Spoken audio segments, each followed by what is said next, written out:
Bevor es losgeht, die heutige Folge Hip-Hop lebt wird euch präsentiert von Spreadshop. So geht Merchandising. Und jetzt viel Spaß beim Zuhören. Sebastian Schweitzer war 99 Teil einer Rap-Crew und da niemand ihre Songs veröffentlichen wollte, gründeten sie kurzerhand ihr eigenes Label.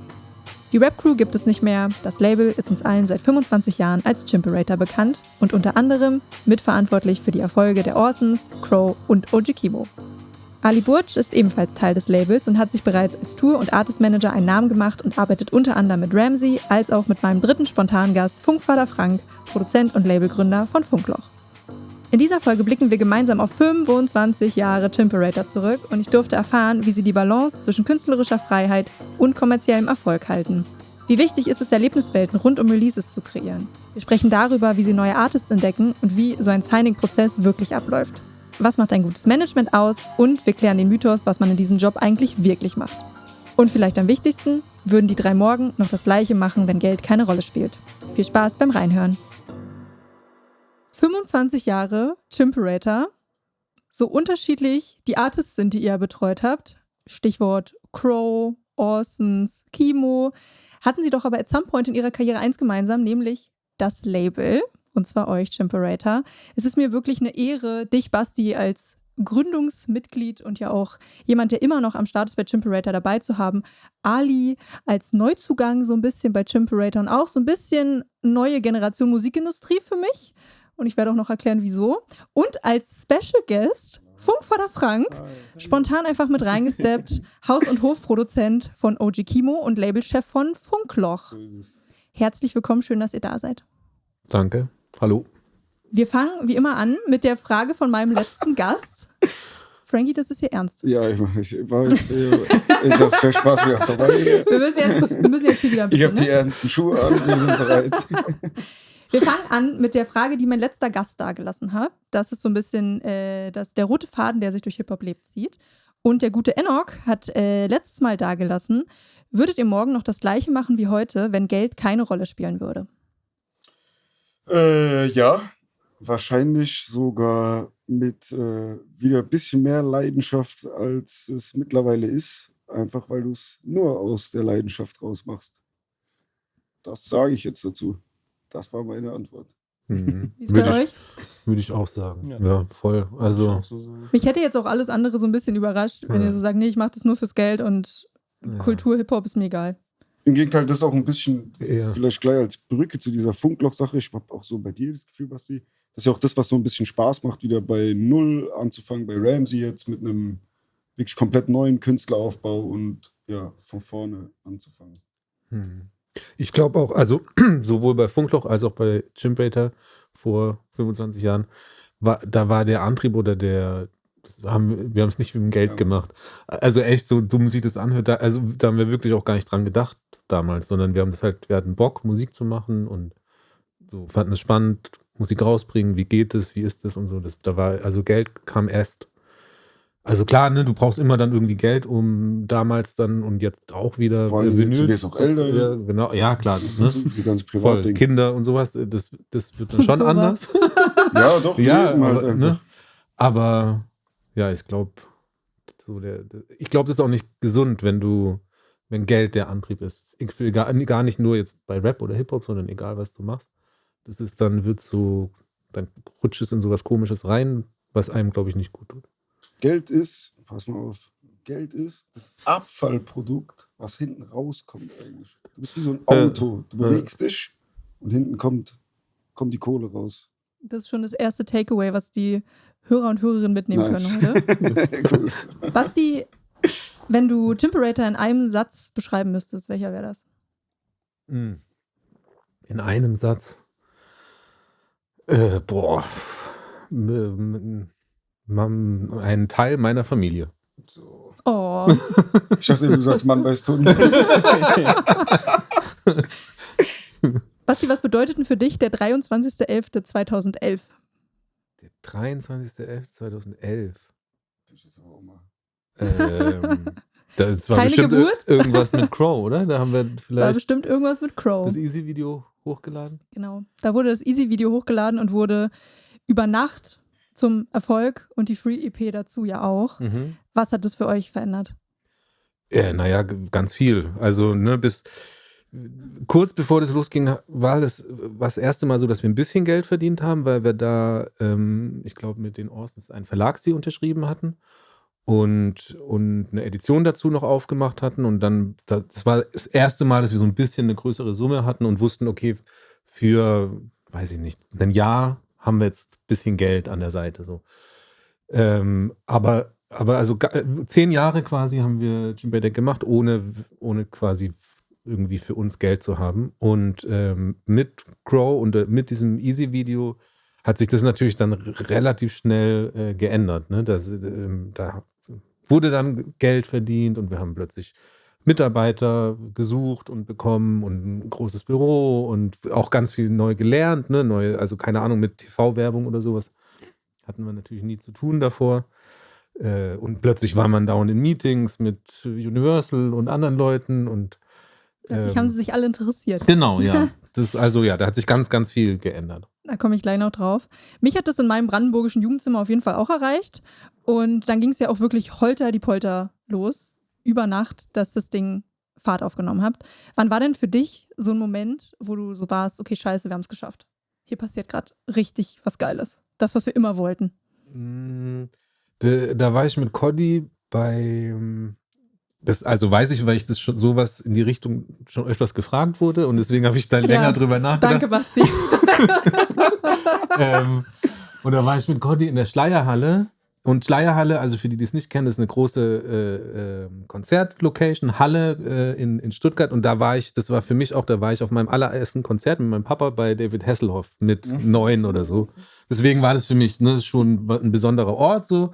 Und plötzlich haben wir da drin gespielt.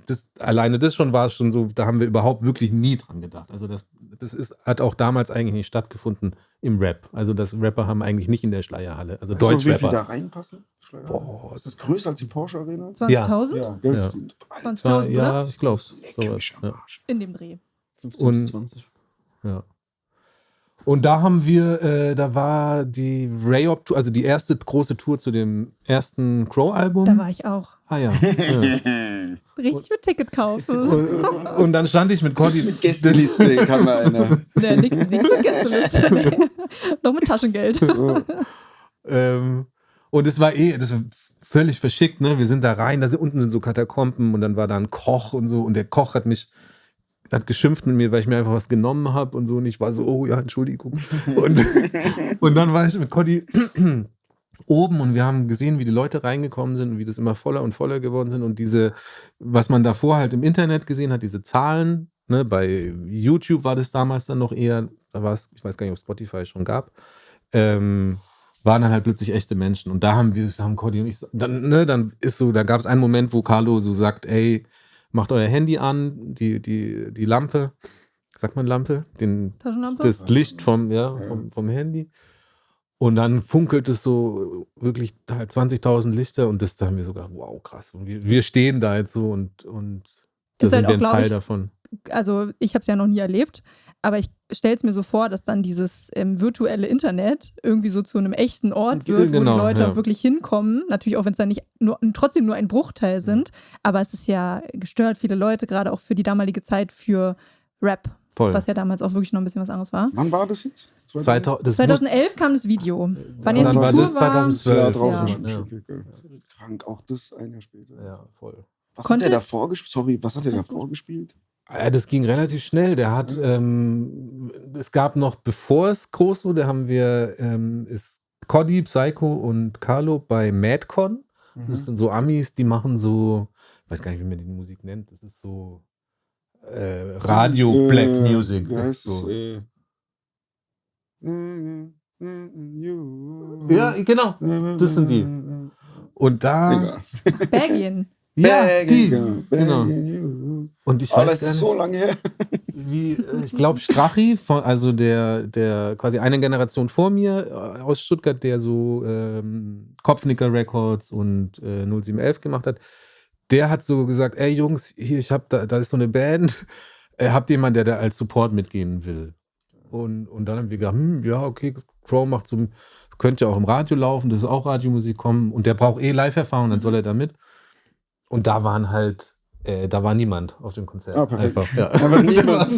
Was hat sie da vorgespielt? Nichts. Da waren dann so 10 Leute und dann direkt der Sprung zu der Halle. Nee, dann war nicht direkt. Aber es gab keine schon eigene sagen. richtige Doch, es Tour gab dann davor. noch so kleinere Clubshows wahrscheinlich. Genau, ja, so Pandas Gone Wild hieß es und es war so mit A zum J. Okay. War mit. Stimmt, genau. Und Rockstar. Die Zeit, stimmt. Und es waren so eher so 500er Locations. Und es ist schon völlig aus allen Nähten Absolut gebrochen. So, ja. Absolut. Crazy, wie schnell das ging. Es erinnert mich so ein bisschen an die Geschichte, die DJ Ron erzählt hat vom Splash, dass sie so das erste Festival gemacht haben und es kamen halt ein paar Leute und das nächste Jahr, ein Jahr drauf, war es einfach, Leute sind über den Zaun geklettert und alles ist aus allen Nähten geplatzt und die Stadt war so, wie hier kommen 20.000 Leute zum Zelten, was soll das denn? Ist ja so eine ähnliche Geschichte von der Zeitspanne. Auch wenn es ein paar Jahre früher war. Kann man das dann in dem Moment überhaupt greifen, was da passiert? Oder passiert das dann alles so Schlag auf Schlag? Ja, das war schon eher so, dass wir das im Rückblick halt dann bewertet haben oder drüber nachgedacht. Während wir da drin waren, bist du bist voll aufgeregt, ne? Weil, oh krass, okay, was passiert, was müssen wir machen? Und wir waren sehr damit beschäftigt, das zu handeln halt und ja, wie machen wir weiter, was ist der nächste Move? Und während wir da drin waren, klar, natürlich, wir haben schon gepeilt, okay, das ist krass, aber so richtig Zeit gehabt, um darüber nachzudenken, haben wir nicht. War es auch der erste Stopp von der Tour? Nee, das Okay. war Also war davor schon so Aufbau, das war schon, aber Stuttgart wird's größer. War das nicht Tourabschluss, so rein historisch Ich glaube, das gesehen? war sogar der Tour. Macht man ja die Hometown immer zu seinem Tourabschluss, eigentlich. Ist der Druck nach so einem Mega-Erfolg mit einem Künstler größer, als er vorher war? Und vor allem auch das zu wiederholen vielleicht? Also ja, ich glaube, also für mich persönlich schon irgendwie. Ich habe schon das Bedürfnis, merke ich immer mal wieder, dass ich denke, ey, ich will nicht, also, ne, ich bin ja kein Künstler, aber so, ich will nicht so dieses One-Hit-Wonder-mäßig, ja, der hat halt Glück gehabt und Crow gemacht, so mäßig. Das merke ich schon, dass mich das manchmal piekst, so, ne? Und ich so denke, ey, also, ich stelle mir dann immer vor, die sitzen so Leute und die lachen so, Das ist so ein Arschloch. Was für ein Loser. Dann denke ich, ihr Penner, nein, das kann man auch nochmal schaffen. So, ich hoffe aber, du weißt, dass das, glaube ich, nur in deinem Kopf existiert. Ja, das ist in meinem Kopf natürlich. Aber deswegen, weil du gefragt hast, der Druck ist, glaube ich, schon größer als davor, irgendwie auf eine Art. Irgendwie auch nicht, aber ja. Denkst du denn, dass der Erfolg reproduzierbar ist oder planbar ist mit auch anderen Artists, die ihr habt? Ich meine, jetzt Kimo ist ja gerade einer, der wirklich auch zuckt und etwas bewegt im Deutschrap. Also ich glaube, reproduzierbar ist das nie. Sind ja weil jeder Künstler ist anders und die magische Formel wird ja immer gesucht, ja, ne? Dass man so, okay, nicht. du hast Crow gemacht, jetzt mach mal Kimo. Ja. So, ne? Das glaube ich gibt es nicht. Ich glaube auch der Zeit geschuldet. Ja, auch wenn du überlegst, wie schnell sich alles wandelt, also das auf jetzt zu übertragen, ist voll schwierig. Ja. Und ja, also da kommen immer unterschiedliche Sachen zusammen. Ne? Bei Crow, der war halt zur richtigen Zeit, mit dem richtigen Sound, am richtigen Ort und wir haben auch noch gut dazu gepasst und haben uns nicht ganz dumm angestellt. So und dann auch der ganze Look von dem Video, also ich werde nie vergessen, glaube ich, wie dieses Video gedreht war. Es war halt dieses typische Skater-Zeit-Ding, wo man halt rumhängt. Ne? Es hat halt wirklich alle abgeholt, egal wo. Und ich glaube, das war halt so ein bisschen und der Song ist auch einfach geil. Kann man ja auch einfach mal sagen. So. Du meintest in einem vorangegangenen Interview mal, dass ihr dann natürlich auch mit Majors gesprochen habt, meintest ja vorhin schon, dann Universal, Sony, alle kamen irgendwie an und wollten mit euch kollaborieren. Und du meintest, dass wenn ihr mit denen gepartnert hättet ihr halt mehr Geld gemacht auf die kurze Sicht, aber dass ihr auf lange Sicht mit Indie mehr Geld gemacht habt. Stehst du da immer noch hinter? Auf jeden Fall. Ist das heute auch noch so? Ich glaube schon, ja. Also ich glaube, inzwischen ist es so, also ohne jetzt uns als die Allercoolsten darzustellen, mach doch mal, aber so ein bisschen auch durch uns mit und durch andere auch, passiert es weniger? Also, oder sind Künstler eher unterschreiben nicht so schnell beim Major, sondern merken halt, okay, ey, das kann man ja auch alleine machen. Und klar, wenn du es selber machst, verdienst du halt einfach mehr. Major gibt dir eben Vorschuss und unter Umständen auch einen sehr großen. Aber also den musst du dann halt erstmal wieder recoupen und vielleicht rennst du dem dann immer hinterher und du kriegst nur einen kleinen Teil. Es gehört dir dann quasi nicht mehr. Du verkaufst denen dein Ding und es gehört dann denen so. Und Hätte denn das Major-Label damals irgendwas signifikant anders machen wollen als ihr?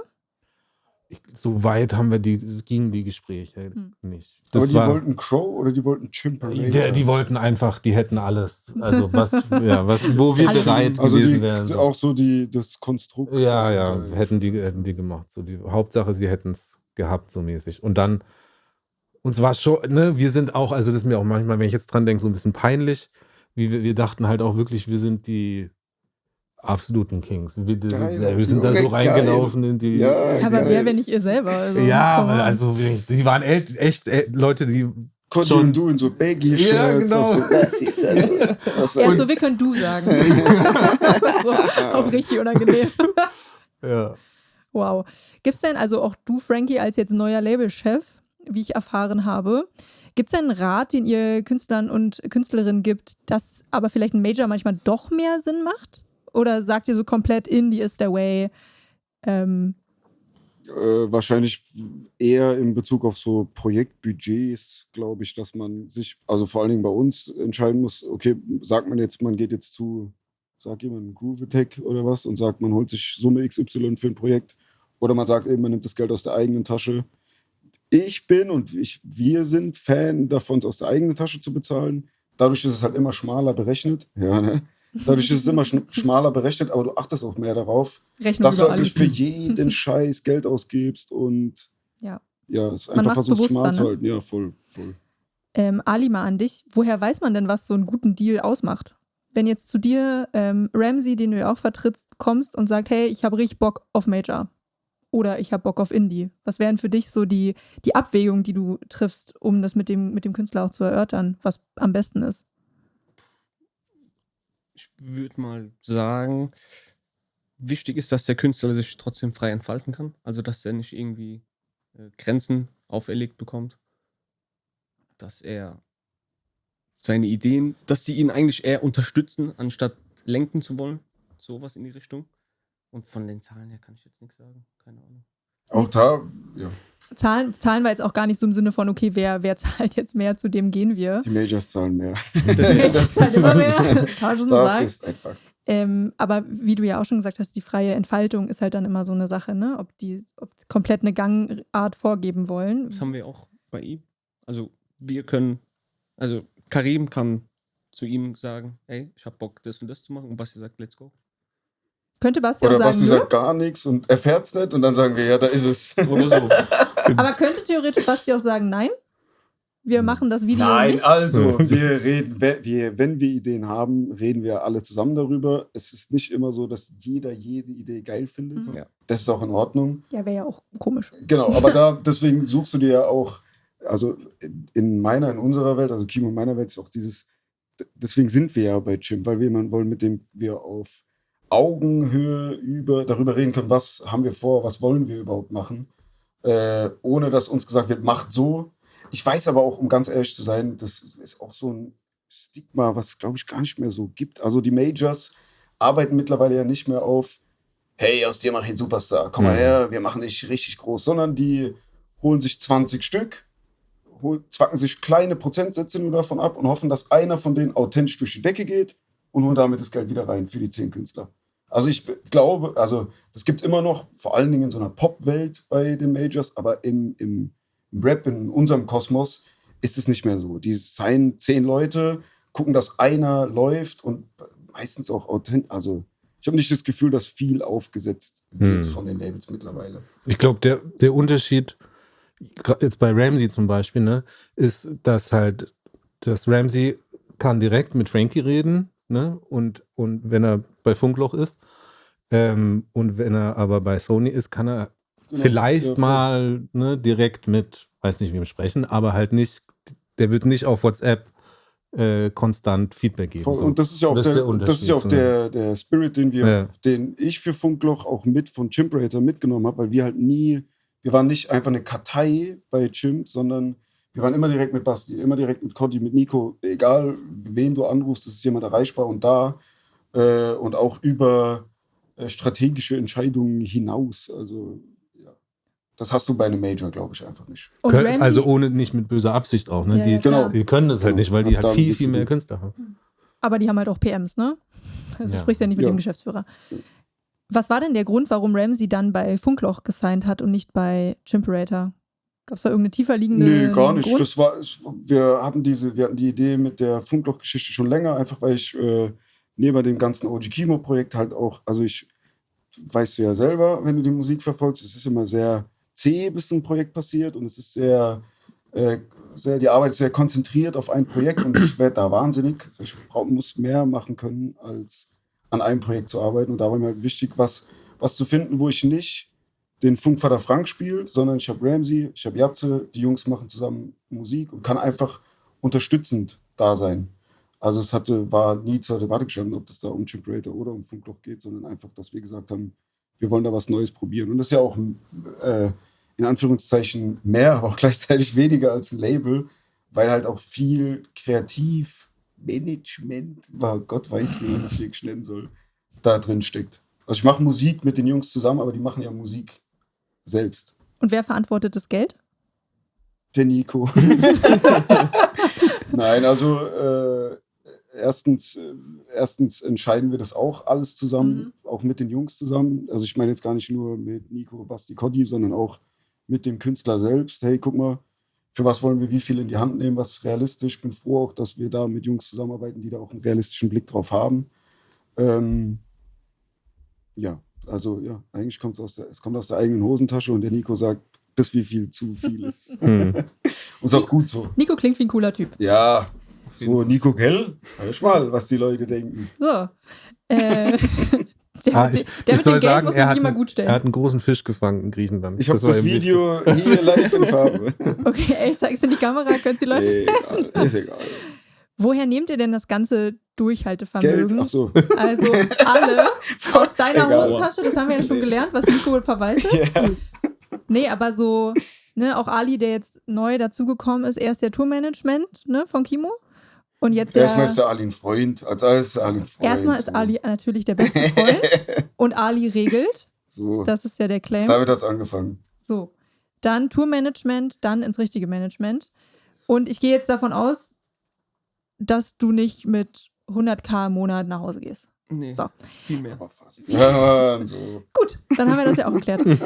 Woher nehmt ihr denn aber dieses Durchhaltevermögen, einfach weiterzumachen? Das ist ja, was oft Leuten fehlt, so, ey, okay, wenn ich damit irgendwie kein Money mache, wenn sich das nicht in einem halben Jahr amortisiert, dann höre ich auf.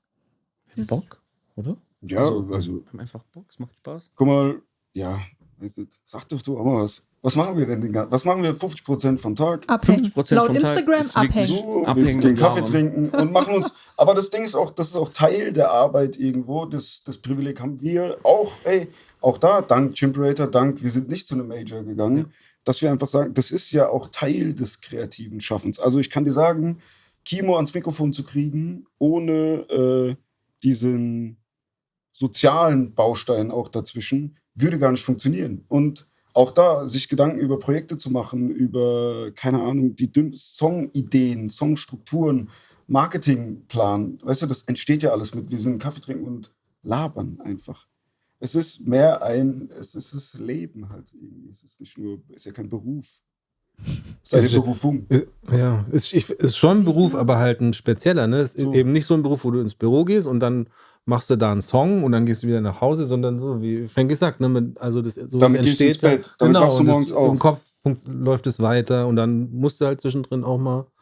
Mein Vater denkt immer noch, ich arbeite nicht. Also Meiner auch. und er hat auch streckenweise recht, aber ich gehe trotzdem gestresst nach Hause. Ich habe trotzdem Hört ihr die Sorgen Musik, zu hört ihr die tragen. Musik, die du Ja, machst? na, meine ganze Familie weiß, das kennt es. Finden die es geil? Oder ist für die Hottentotten-Musik, was mein Vater immer sagt? Es ist schon Hottentotten-Mucke auch, aber die, also bei Sachen wie Forward zum Beispiel oder jetzt auf Mann beißt Hund, da checken mein Vater ist eher ein Brocken, aber meine Mama weint dann, weil sie dann halt was versteht. Ich freue mich halt auch, wenn er nicht nur die ganze Zeit Beach das, Scheiße, Fuck sagt, sondern halt was erzählt. Da kann jeder bei mir in der Familie eigentlich auch was mit anfangen. Chimperator ist ja mittlerweile nicht mehr nur ein Label, sondern ja zu einem ganzen Konglomerat gewachsen. Basti, magst du mal erzählen, was jetzt eigentlich unter dem Hause Chimperator alles sein Zuhause gefunden hat? Also wir haben, glaube ich, also die Mutterfirma quasi ist Chimperator Productions.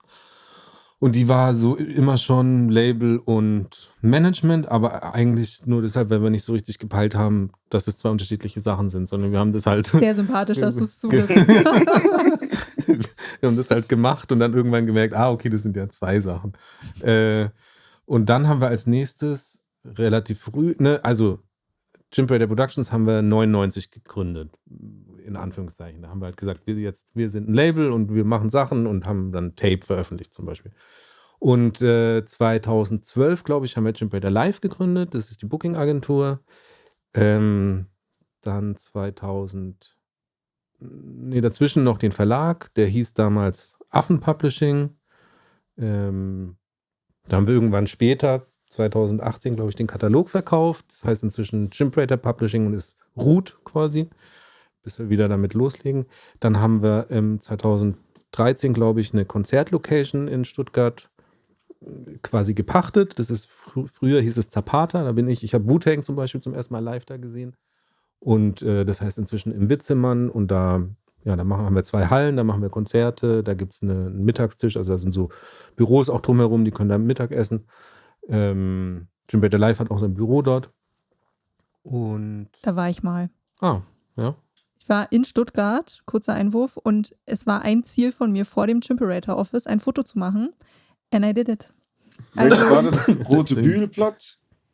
Ja, da war so ein kleiner Platz davor. Ich weiß jetzt Ach so, okay, das war das alte. Das war ein altes? Ja, das war mitten in der Stadt, ja, das war geil. Ja. Also es wirklich Chimperator, selbst für mich, die sehr, sehr weit weg war, also wirklich 8 Stunden, 9 Stunden entfernt, war das so okay, wenn man in Stuttgart ist, muss man da mal vorbei. Ein billiger Ort. Und die Luft schnuppern, die ihr schnuppert. Und Nico, komm runter. Wirklich, so Carlo. Nee, aber deswegen kenne ich da auch die Ecke, weil ich da dann natürlich auch irgendwie ein paar Mal war und jetzt auch später nochmal als normaler Mensch, nicht mehr als Teenie. Und im Witzemann ist eine großartige Location. Ja. Mit dem Mittagstisch wusste ich tatsächlich gar nicht, dass es das gibt. Aber ich esse da halt auch keinen Mittag. Und es sind 3. Witzemann ist ja nicht nur die große Halle, das oder? Stimmt. Es ist noch dieser Komplex genau. dabei, es sind schon auch noch mal mehrere Hallen, ja. Und dann wurde ja noch mit Mikado wurde noch gegründet, ne? Ach so, ja. Das haben wir, glaube ich, noch vergessen, genau, ne? Nach meinem Einwurf. Chimperator Films haben wir noch gegründet. Haben einen Kinofilm gemacht. Und dann... Da kann man auch schon mal den Überblick verlieren. Ja. Wow. Und dann Mikado ist quasi, also mehrere Firmen haben zusammen eine Firma gegründet. Und Mikado soll quasi, stellt mit und für Künstler Produkte her.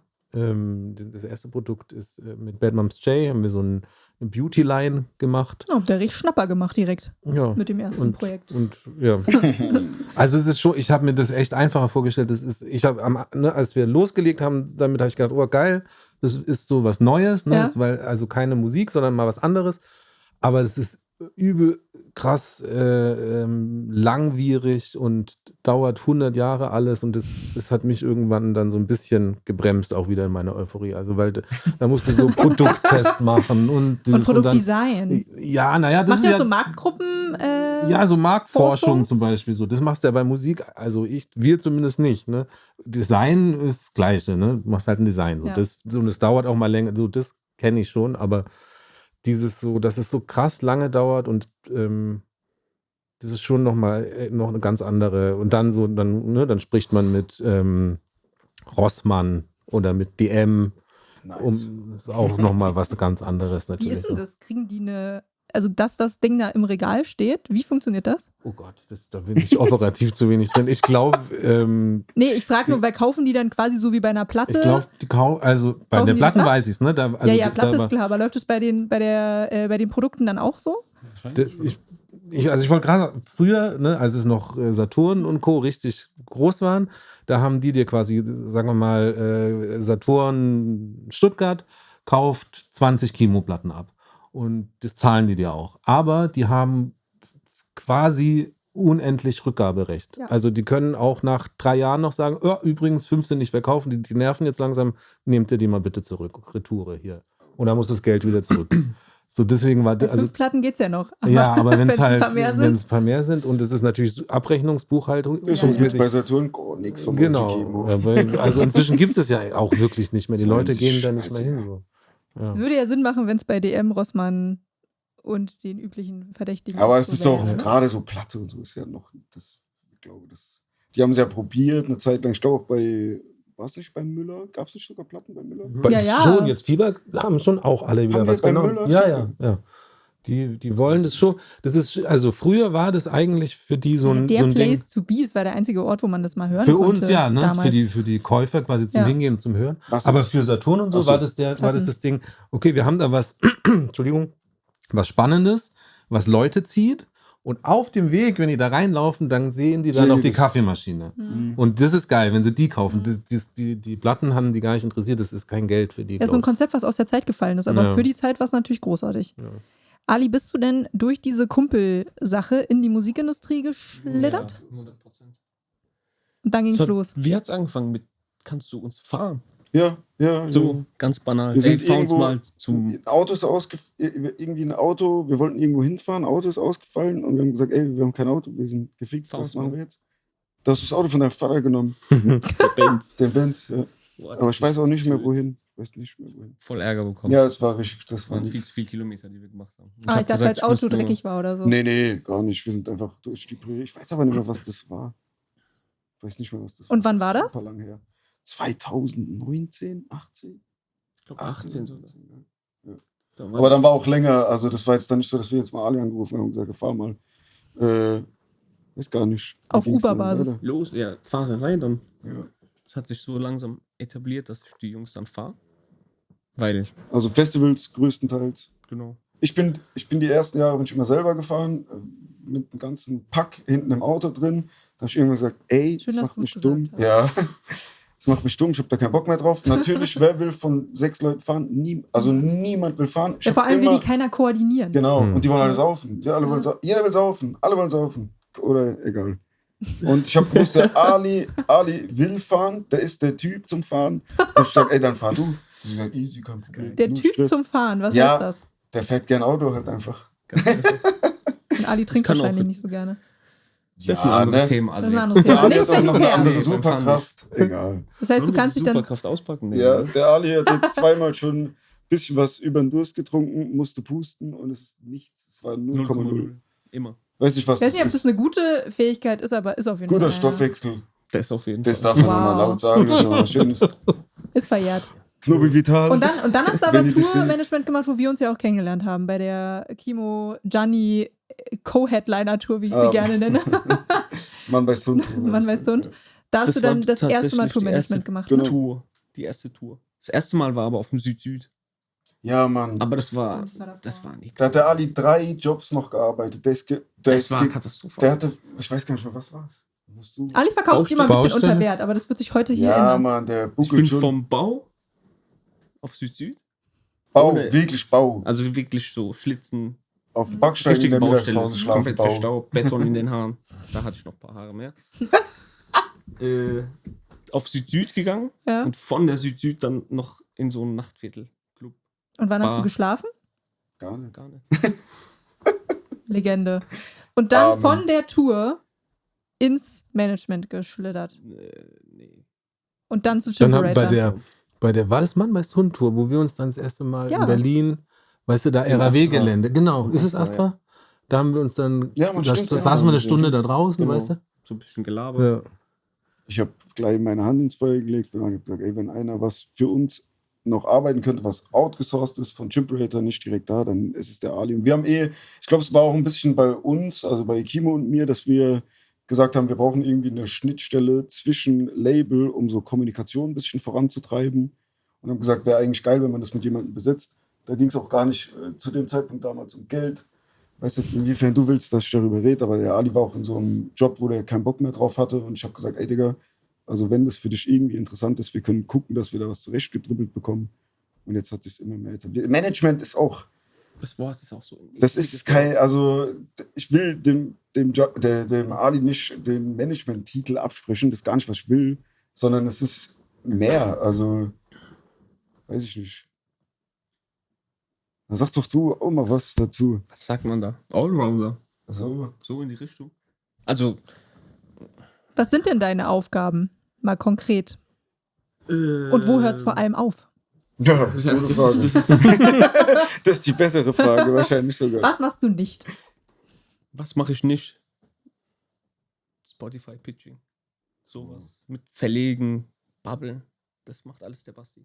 Also die letzten Schritte bis zum Endkonsumenten, nenne ich das mal, bis zum Hörer, die laufen über Das Basti. heißt, so der klassische Vertrieb, wenn man es mal so nennen Genau. möchte, von der Mucke und auch das Marketing läuft quasi über Basti und Bastis Team und du bist für alles davor Ja, verantwortlich. es ist so eine Projektkoordination, glaube ich. Wir finden selber intern kein Wort dafür. Also in der Signatur steht Junior Produktmanager. Produkt- und Artist-Manager. Und Artist-Manager, stimmt. Also, ne, Mr. Ali Senior. Ich will auch sitzt gar da, nicht runterreden. sitzt da bei den Jungs in Mannheim im Studio auch. Cordi, Nico und ich bin in Berlin, Cordi und Nico sind in Stuttgart. Deswegen, ja doch, ich finde es so Artist und Produktmanager trifft schon gut, weil das ist das, Ja. was du machst. So, wenn man jetzt jemand aus der Industrie fragt, was macht, dann ist das so die Beschreibung. Management ist ein komisches Wort, weil wir halt Ja, diese ganzen aber- Management-Schritte alle zusammen Ja, genau. machen. Das ist er. Das heißt nicht, dass er weniger Management macht als jemand anderes von uns. Also Es ist ja nur so der Mythos um Genau. dieses Management, dass keiner so richtig weiß, was das machen eigentlich die? ist. Schreiben Da die ein geht's ja paar schon los. E-Mails am da geht's Tag? schon los. Ne, das ist auch, was mir oft begegnet ist als Managerin von Rappern. So, ja, du schreibst ja ein paar E-Mails und dafür willst du jetzt 20% haben. So, weißt du? Und dann ist so, wie bitte? Und dann muss man sich halt selber so ein bisschen legitimieren und seinen Job. Und das finde ich frech. Und wenn Künstler und Künstlerinnen dafür ein Verständnis haben, was ein Manager eigentlich macht oder Artist in Relations, Produktmanager, Projektmanager, wie auch immer man es dann schimpft, dass es eben ein holistisches Denken auch braucht und den Umgang mit euch, der ja auch bestimmt nicht immer einfach ist und den kreativen Prozess. Und emotional begleiten. vor allen Dingen auch, das darf man auch nicht vergessen, ist Eben. immer Emotionen mit dabei. Ja, und auch kreativ. Ja. Ne? Und da gibt es dann natürlich Differenzen, dann kommt irgendwann das Geld und dann wird es hitzig, ganz schnell mal. Ja, voll. Und wenn man das dribbeln kann über eine längere Zeit mit dann auch noch Freunden, das ist schon eine gute Kernkompetenz, die man braucht. Wenn du sagst, du machst Management für Künstler, was würdest du sagen, ist dein Aufgabenbereich? Mal Betreutes Rappen, heißt, also macht der Ali schon mal nett. so ein bisschen die Artists an die Hand nehmen, einfach bei allem. Sowohl im Leben weil es hört ja nicht auf bei der Mucke, ne? Also betreutes Rappen sage ich deswegen, weil es immer so ein bisschen der Spaß ist von so, man hat auch so eine soziale, psychologische Aufgabe, die man da hat. Zudem muss man aber eben auch das ganze Strategische machen, das Money-Thema machen, gucken, mit wem kollaboriert man, mit welchen Brands arbeitet man vielleicht zusammen, wann released man was, wie, dieses da würd ich auch ganze den Adi einordnen. Ding, das ist so viel Brainfuck am Ende des Tages. Und das darf halt nicht unterschätzt werden, finde ich. Und das ist eine sehr, sehr, sehr valide Position, die der Ali da einnimmt. Ja, 100 Pro. Wie gesagt, darum ist gar nicht die Debatte. Was fasziniert dich denn an Kimo und Ramsey, die du vertrittst? Als was spreche ich jetzt? Als so Fan? Als Manager. Ach, Warum du beruflich an die beiden glaubst und sie vertreten möchtest nach außen also hin? bei Karim, was heißt, bei ihm ist ja quasi schon, es läuft ja bei Karim. Also wir können ja sagen, bei OG Kimo läuft. Das heißt, bei ihm kann ich jetzt nicht sagen, dass ich irgendwie da Aber trotzdem müsst ihr ja eine Vision haben und du noch an irgendwas glauben. Also OG Kimo ist ja nicht am der ist Ende. halt der krasseste.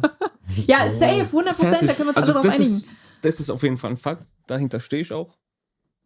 Und es geht auch nicht darum, dass man sagt, dass das irgendwann platzt und es wird irgendwie der größte Star, wenn das alle mal feiern würden oder so. Darum geht es ja nicht, sondern dass er macht Sachen oder die zwei zusammen, die machen Sachen, die kann man sich immer anhören, immer anschauen und man weiß zu 100%, dass da einfach ein ganzes Herz drin steckt. Dass das so richtig wie so ein Baby, was großgezogen wurde.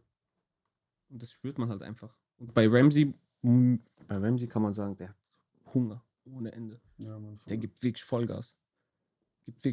Der kommt immer mit neuen Skizzen, immer mit neuen Ideen. Und die sind auch alle cool. Bis auf einen, aber der gefällt mir nicht. Aber das ist meine persönliche Meinung. Achso, die Tracks. Ich dachte, Aber darüber können wir auch, das ist halt auch so eine Sache. Ja, wir können voll. alles besprechen. genau. Und es ist auch, wird jetzt nicht alles auf die goldene Waage gelegt. Wenn jetzt Ali sagt, ey, der gefällt mir nicht, dann, keine Ahnung. Ist Auch egal. Fertig. So, Also fertig. weiter geht's. Und genauso auch andersrum. Die Jungs sagen, das gefällt dir jetzt auch. Ey, Greifst du dann aber als Management oder auch du, Basti, als Label ein, wenn ihr wirklich sagt, oh Gott, der Song geht wirklich gar nicht? Also der wird nicht funktionieren, das kann meinetwegen irgendwo auf irgendeinem Album mal drauf sein, aber der wird nicht die So auch Fokus-Single. noch gar nicht gegeben. Gab's nicht, ja. Noch nie? Nö. Der Nico hat sich bei Bee Gees aufgeregt, dass wir es nicht so gemacht haben, wie er es gerne gehabt hätte. Ja, aber das Ich war weiß dann gar nicht eher mehr, was so, er wollte. ja, da ging es dann um, ne, da haben wir gesagt, ey, der ist so hittig, lass ihn noch, also dann lasst auch die Struktur Aber hitmäßig. was war machen. das? Ich weiß, nicht, war was irgendwie das war. die Wir haben 3 Bridge, Bee Gees Versionen, das ist mit keiner das war- zufrieden. So, ja, okay, Junge. Also, was willst du dann? Ja. Da ging's eher, aber das glaube ich, das hatten wir echt auch, also in der ganzen Geschichte von Chimp Raider noch nicht, dass wir irgendwann irgendwo gesagt haben, ey, der Song ist so kacke oder der ist so. Werbung. Merch machen klingt ja immer so leicht, kann ja aber total leicht überfordern. Das richtige Design, der richtige Shirt-Rolling, welcher Merch ergibt überhaupt Sinn, in welcher Stückzahl, wo lasse ich das produzieren und veredeln und. Wenn dir jetzt schon der Kopf raucht, habe ich einen Vorschlag für dich. Spreadshop bietet dir persönliche Beratung und Print on Demand. Shop eröffnen, Produkte anlegen und los geht's.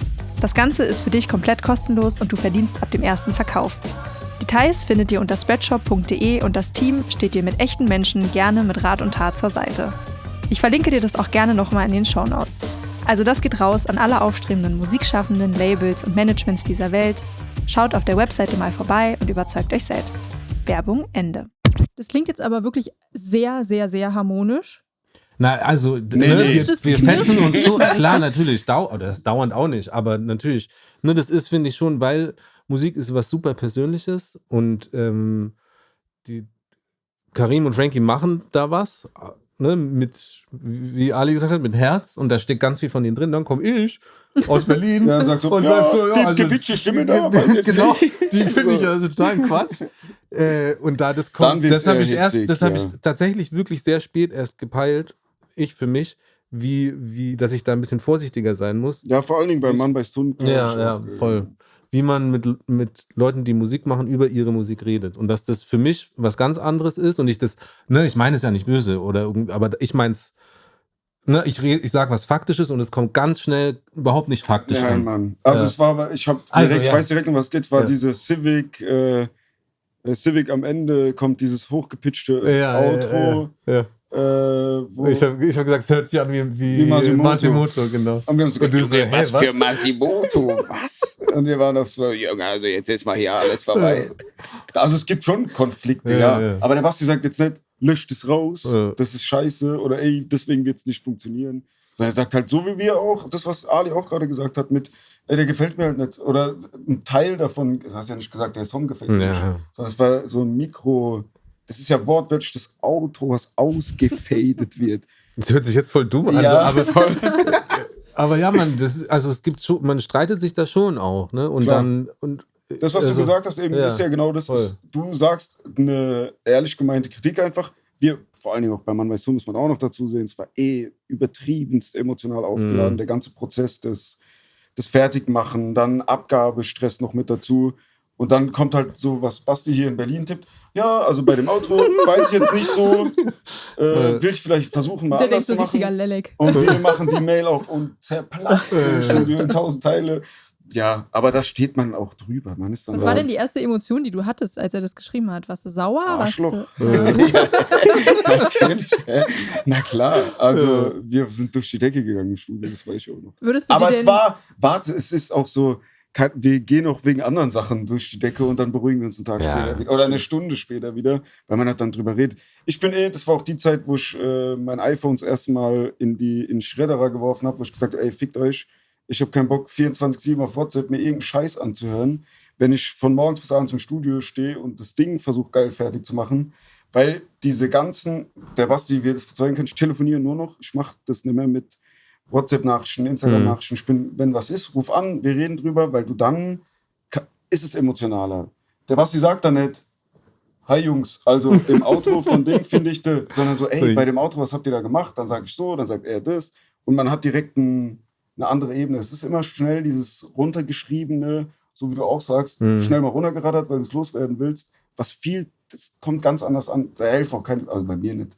Da hilft auch kein Emoji oder irgendwas. Das rettet den für den Tag dann auch nicht mehr.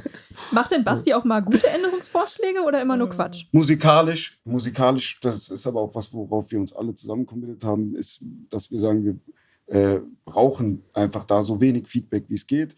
Wie gesagt, bei so Sachen wie Bee Gees, wenn wir alle einer Meinung sind, oh, geiler Track, was können wir damit machen, dann reden wir darüber.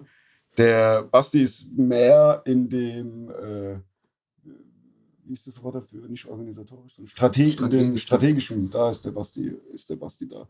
Da kommt ja ein Großteil mit von Basti und von den Jungs. Wo wir jetzt die ganze Zeit über OG Kimo, über Mann beißt Hund und über Chimperator gesprochen haben, wollen wir den Kimo mal dazu holen. Der ist eingeschlafen. Den machen wir wach. Ist er eingeschlafen? Pass mal auf. Was geht? Yeah! Wir sind hier, wir sind lit. Sind wir nicht. Das stimmt doch. Setz mich hier hin. Hast du zugehört eben? Nee. Hip-Hop lebt Deswegen denkst- Takeover. Aber Deswegen den sind denkst doch du- beide. Oh, deswegen Deswegen denkt denk doch, wir sind lit. Da rutsch mal. Nee, bleib hier, ist geil. Geh du da? Basti, du kannst auch durchrutschen sonst. So, Geh du da? 2 breite Blüten, ein dünner. Da ist kein Platz mehr. Ja, ich hab's verstanden. So, das ist die Mammutfolge Hip-Hop lebt heute Mammut. mit Chimperator zu Gast in Full Effect. Mit dem.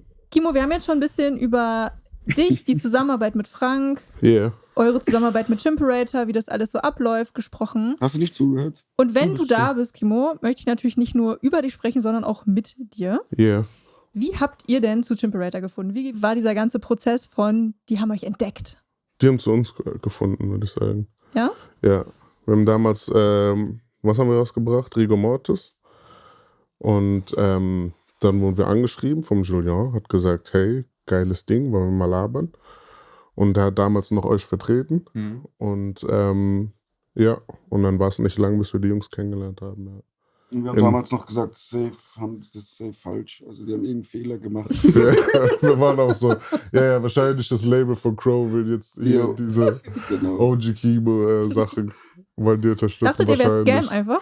Nee, Wir nicht dachten, Scam. Nicht Scam, aber wir dachten, vielleicht machen die irgendwas anderes auf oder vielleicht irgendwie so. verwechselt. Wir haben damals ja gar nicht verstanden, was so Indie, Major und so ist. Wir haben damals gedacht, ja, die haben jetzt bestimmt so ein anderes Label. Das war auch die Zeit, wo Qatar, was war dem sein... Der hat da so 100 War Labels das alles oder... aufgemacht. Nee, alles oder nichts, das richtige Label. Ja, und dann hat der Kopf Ticker gehabt. Genau, Ja. genau sowas haben wir gedacht. Und jetzt Das- Goldmann, ne?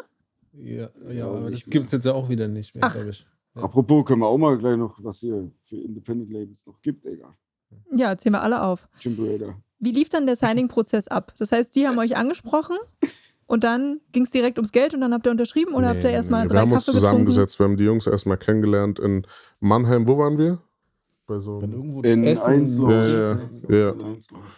In Da wo? haben In Mannheim, das ist so. Irgendwo in Mannheim. Also ist jetzt auch nichts. Wow. Klang so, als müsste man es kennen, als ihr es Nee. gerade gesagt habt. Dann haben wir uns kennengelernt, dann haben wir gelabert, Frankie hat gelabert, die Jungs haben gelabert. Ich hab da gesessen. Ich habe an dem Tag so 7 Espressos getrunken, glaube ich. Der war vollkommen auf Crack, Frankie war auf Nuts. Ja, ne, und dann haben wir, haben wir beide uns nochmal darüber unterhalten. Warte auch, weil War du noch gerade, weil du Geld sagst, das war ja auch für unsere Verhältnisse damals, die waren die ersten, die sich, es gab vorher noch mit Warner, haben wir mit irgendjemandem gequatscht, So. Yeah. aber wir waren noch voll an so einem Punkt, wo wir, also ich weiß noch damals, als wir angefangen haben, war sogar, ich habe eher gesagt, ich will mich davor verstecken, so, ey Junge, das ist mir peinlich, ich bin am Arbeiten, wir machen so Rap-Mucke. Und wir waren an dem Punkt auch noch gar nicht auf, wir werden damit irgendwann Geld verdienen, also es war Ja, gar nicht relevant. Und das erste Mal, als es in Anführungszeichen um Geld ging, da sind wir auch wieder bei dem Thema, Chimpa, der ist ja nicht zu uns gekommen und gesagt, hey, aus dir mach ich einen Superstar, du bist der nächste Große. Das ist ja ist nicht die Art von denen von Anfang an gewesen. Da ging es nicht um Geld, sondern um eine Möglichkeit eigentlich erstmal. Mein Vater hat es dann zu einer Geldsache gemacht. Mit Nico zusammen, da warst du gar nicht dabei. ich nicht Mein mit dem. Vater. Der Weißt Vater du? einfach. Egal. Mein Dad. War er dann quasi euer Manager? Ja, mein Vater hat sich mit Nico hingesetzt. Das war damals bei uns im alten Lokal von meinen Eltern. Das haben wir gerade zugemacht. Da hat mein Vater zu Nico gesagt, du, ich kenne nur den Dieter Bohle, ich weiß, dass der Millionär ist. Was machen wir jetzt mit den Jungs, dass die A-Geld kriegen? Und dann haben die da Es war, ja, egal. War nicht der Rede wert. Wir konnten auf alle Fälle von Anfang an davon leben. Es ging nicht um Umsummen oder sonst irgendwas. Und ja, das war alles finanziell eigentlich für den Anfang. Ich finde es ganz spannend. Ich weiß nicht, ob ihr da jetzt schon mal drüber gesprochen habt, aber was war denn dann die Entscheidung, zu Chimperator zu gehen und eben nicht zu Warner, weil ihr sie eben genannt habt, mit denen ihr auch ein Gespräch hattet? Warner war nicht mal eine Option. Okay. Das Weil? Gespräch war okay, wenn ich das richtig in Erinnerung habe. Ja. Wir haben mit so einem Schweden, nee. Jetzt Angst, dass was ein Schwede? So ein Das war Schweizer. irgendein White Dude. Das stimmt. Das kann ich bezeugen. Der Chef vom Verlag ist, glaube ich, ein Schwede. Das kann sein, also der hat so im Dialekt gesprochen. Und die das waren liebe Kerle. Ah nein, ich weiß, wen du meinst. Mit dem wir ein Bier trinken waren in Mannheim. Digga, fuck. Der Dings. Wie hieß der? Jan. Jan? Ich glaube schon. War auch ein lieber Kerl. Shoutout Schweden. Es waren alles liebe Kerle, mit denen wir uns vorher unterhalten haben, aber es war so nix. Es war von Anfang an ein ganz anderes Gespräch mit den Jungs. Weil es eben nicht dieses, ich muss sagen, ich werde Herzen brechen, aber dieses Berlin-Gelaber einfach. Also dieses, und das sind keine Berliner, kurz als Randnotiz, zu 80% sind keine Hey, Berliner. Amen, ich lebe hier, ich weiß, was du meinst. So, es sind keine Berliner, die da reden, aber diese so Gelaber. Wir haben mit, Ich mach dich berühmt. ja, durch die Blume, also die sagen das auch nicht mehr so direkt, Ja, wie ja. wahrscheinlich noch in den 80ern auf der Nase, aber das ist der Grundtenor. Und mit den Jungs war es halt von Anfang an viel mehr auf einer, Mehr auf einer persönlicheren Basis, Mann. man hat sich gut verstanden auch. Du hast auch gemerkt, die Jungs haben Ahnung von dem, was sie machen und die fühlen halt auch wirklich so das, was wir tun. So. und wir sind auch nicht stumm, wir haben schon gecheckt, dass Crow abging, also das haben wir schon noch musiktechnisch verstanden. Ja, Und dann war klar, dass ihr auf die Mann-beißt-Hund-Reise geht. Nee. Nee. Da war noch gar nichts mit Mamba ist und Was war denn dann der nächste Step? Neptun. Neptun. Neptun! das war- Stimmt, was rede ich? Ja, man weiß so Sorry. Man weiß so, wir machen an der Stelle kurz einen Cut. Nein, es war an der Und dann Stelle. ging die Reise zu Ja, wir haben erstmal zu dem Zeitpunkt noch bei Kimo im Keller einfach Musik gemacht. Ich weiß auch gar nicht, ob wir da sind wir auch noch nicht konzeptionell dran Nee. gegangen. Wir haben einfach nur gesagt, jetzt mal so, wir machen mal ein Ding fertig. Wir wollen mal so ein gebündeltes Ding haben, einfach an Songs. Und das Pause. haben wir. Pause. Disneys große Pause vielleicht. Boah, die haben mich. Ja, ich glaube, es hat auch nicht lange gedauert so. Ja, dann haben wir Neptun gemacht und das war das erste unter Chimperator dann, ja. Da hatten wir lustigerweise auch schon Vinyls, also Platten. Da sind wir wieder bei dieser taktischen Sache. Zu dem Zeitpunkt damals von uns, wir hatten ja kein Geld, wir waren so Penner eigentlich. Wir haben nicht daran gedacht, dass überhaupt jemand noch Vinyls in der Rap-Welt jucken. Das war halt von mir wegen der Sampling-Scheiße und so, aber dass wirklich jemand so ein aktuelles Release sich auf Platte gibt, war für uns damals jetzt auch nichts, wo wir gesagt hätten, lass es machen. Das war für uns damals wie so eine goldene. Du hast auf einmal sowas. Das ist so wirklich ein Produkt, was du in deiner Hand halten kannst. Damit habt ihr mich gefickt. Wisst ihr das dann eigentlich? Nee, Toll, super. Krass.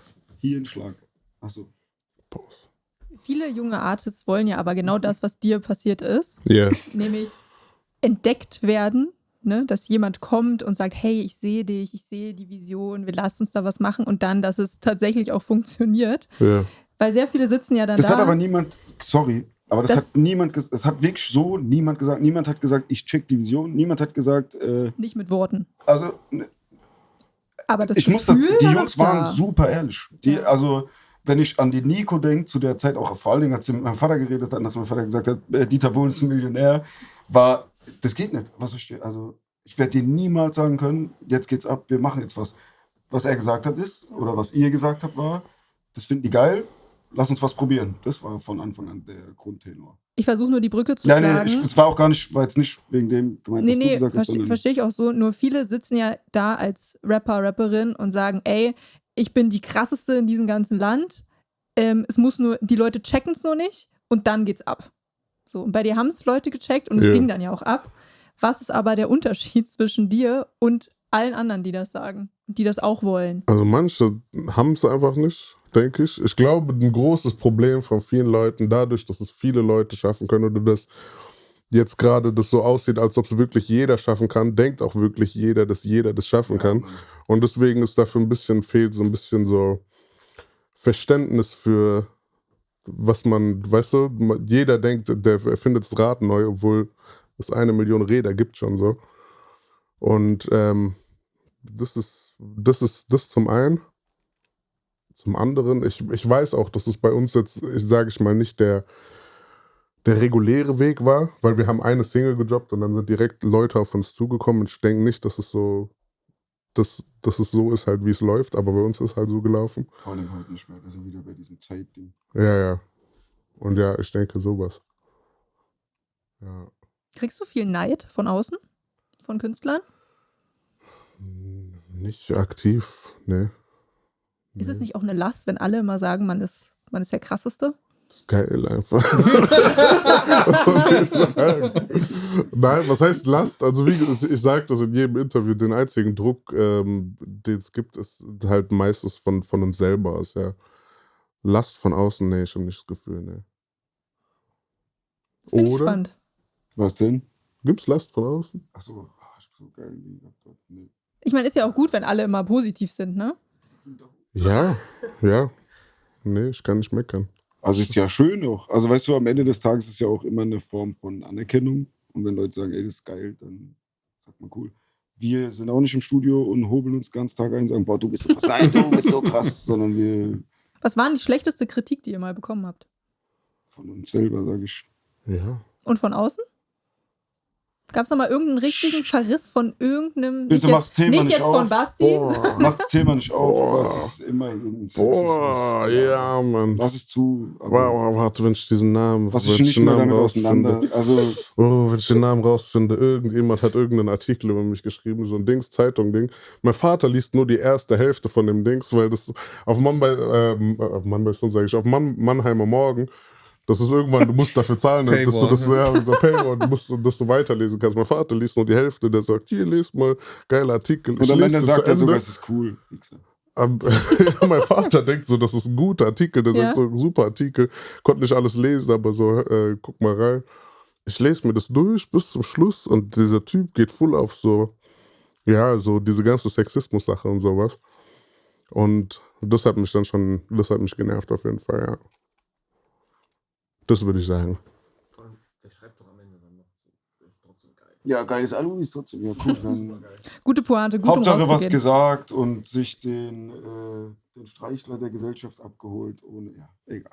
Mann beißt Hund ist ja dann gechartet, richtig? Cool. Und Basti, du hast mal gesagt, dass es wichtig ist, so Erlebniswelten rund um ein Release zu schaffen und auch Musik so fühlbar und spürbar zu machen. Wie habt ihr das denn bei Mann beißt Hund umgesetzt und geschafft? Hat ja funktioniert. Das ist keine musikalische, das ist dann kein musikalisch, oder? Das ist dann eher, wie transportierst du das Gefühl vom Album nach außen, oder? Ja, Meinst also du ich finde, es fängt schon bei der Musik natürlich an. Ne? Und das ist ja im Fall von Frankie und Karim ganz zentraler Punkt, die Musik. Ne? Also wie er rappt und die Musik dazu, die schafft ja schon alleine quasi eine Welt. Und bei Mann beißt Hund dann noch mal mehr. Ich glaube, was wir da ist, die Videos waren sehr wichtig, glaube ich. Ja, Mann, voll. Da, ne, das ist ja schon, hat sich ja verändert, wie Videos geguckt werden. Und eigentlich sind Videos inzwischen nicht mehr so das Ding, weil die Leute sind meistens am Handy, nicht mehr am Computer, dann haben sie nicht so lange Zeit oder die Aufmerksamkeitsspanne ist nicht mehr so groß. Deswegen ist so ein normales YouTube-Video, wo auch dann noch verschiedene Sachen passieren und so, ne, wo man sich ein bisschen Zeit nehmen muss. Genau, eigentlich nicht mehr wirklich zeitgemäß. Aber ich finde, da hat Manu, der hat die Videos gemacht, echt krassen Job gemacht, weil der das Ganze eben nochmal sehr vergrößert hat. Und das, was auf Album musikalisch passiert, eben ins Visuelle gebracht hat. Und ich glaube, das hat erzählt diese Welt, hat die Welt nochmal größer gemacht. Und dann drumherum, ne, wir hatten diese Actionfigur, dieses Vinyl war geil. Also auch die Tour dazu, das ist dann auch nochmal, sind so einzelne Bausteine, glaube ich, die das Ganze zum großen Ganzen dann machen. Und auch noch, weil du YouTube-Videos gesagt hast, auch, ich finde es auch dann immer krass, dass du merkst, dass es für eine breite Hörerschaft eine Welt aufgemacht hat, obwohl die Klicks jetzt nicht 4 Millionen Klicks auf irgendeinen Song davon sind. Nicht wie bei Easy. Nee, Ja, da aber, kommt man nicht das ist ja dran. ein generelles Ding. Die ist hoffentlich wie bei Easy. Boah. Wir haben, wenn wir Wir haben vorhin drüber gesprochen, Crazy. Simo.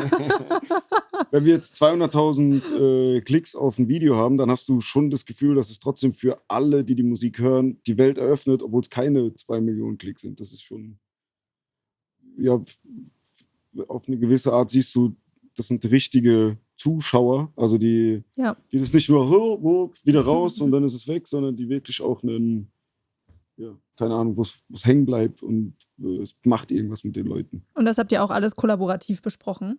Ja. Also es war jetzt nicht so, ihr gebt das Master ab und Basti geht damit spielen. Nein, auf keinen. So ist es aber manchmal. Nicht, also, nee. Aber nicht bei Chimperator. Nee, das ist ja auch, also ne, deswegen, weil da haben wir vorher so gefragt hast, ey, wieso denn überhaupt Funkloch und so. Frankie ist ja viel, also er macht sehr viel mehr als in Anführungszeichen nur Musik.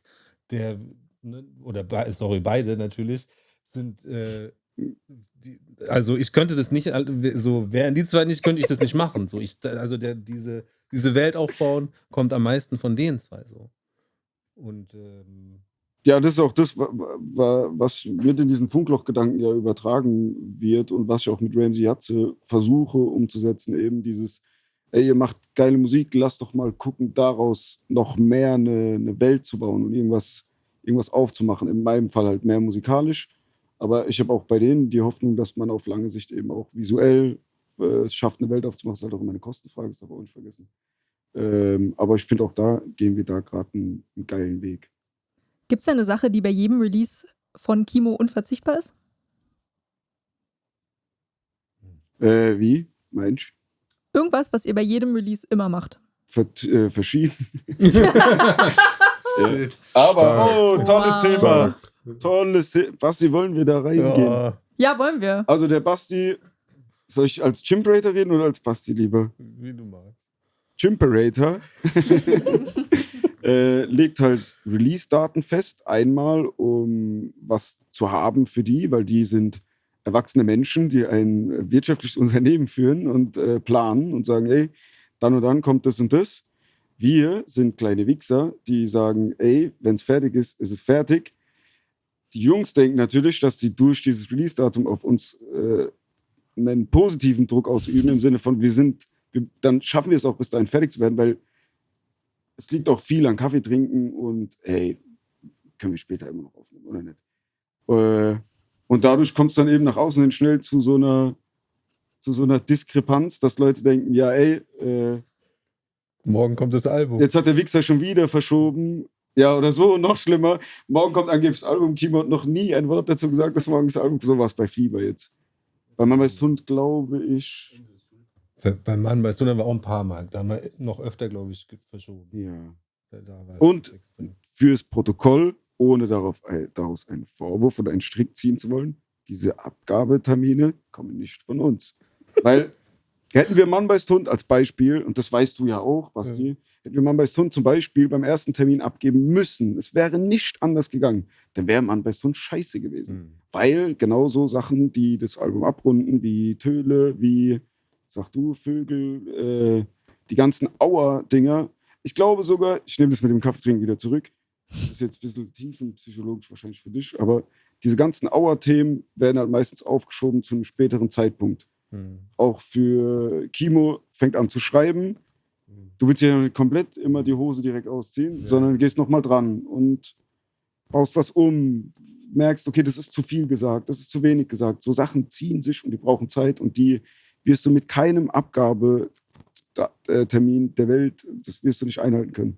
Deswegen sind wir auch mittlerweile, ich glaube auch, dass ihr die Pille geschluckt habt, mehr oder weniger. Das ist so ein, wenn es fertig ist, ist es fertig. Die Jungs wissen, die müssen Gas geben, die wollen auch Geld verdienen. Also wir haben uns da jetzt eingepegelt, denke ich. Wie viel Zeit ist denn vergangen zwischen dem ersten Abgabetermin, der festgelegt wurde, und dann tatsächlich?